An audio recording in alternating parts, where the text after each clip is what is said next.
The Hitman's Bodyguard is a new action comedy starring Ryan Reynolds and Samuel L. Jackson. Ryan Reynolds plays Michael Bryce, a down-on-his-luck bodyguard who gets roped into protecting Darius Kincaid, played by Samuel L. Jackson, the world's most deadly hitman.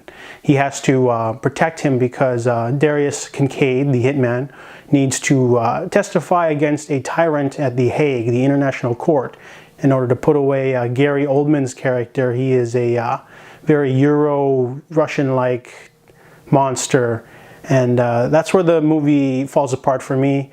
I love Gary Oldman. You know, he's a fantastic actor, but he felt really out of place in this movie. He doesn't have a lot of interaction with the other characters, so it could have been a throwaway character, could have been played by anyone.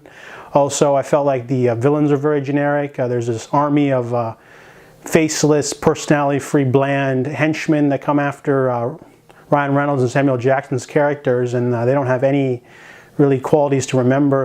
So I felt like they weren't really much of a threat. Also, the movie doesn't rein in the tone at all. Sometimes it feels like a spoof, and sometimes it doesn't.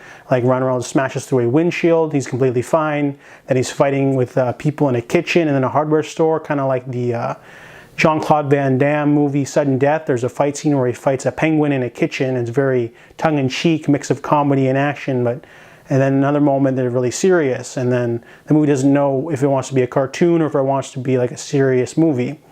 Also, I didn't really like the F-bombs that were dropped throughout the film. I mean, obviously the cast was having a lot of fun, but after a while it started to get a little over the top, to the point where you just sort of tune it out. Also, another problem I had with the movie was that the character development isn't really there. Ryan Reynolds has an uptight bodyguard, but that's all he has. It's the only trait he really has. As well as Samuel Jackson's character, he's like a tough badass, but like he doesn't have anything else going for him. So overall, The Hitman's Bodyguard is a entertaining, at times, movie. It's a turn-off-your-brain sort of disposable action film that you won't remember in the future. So I give The Hitman's Bodyguard a 5 out of 10.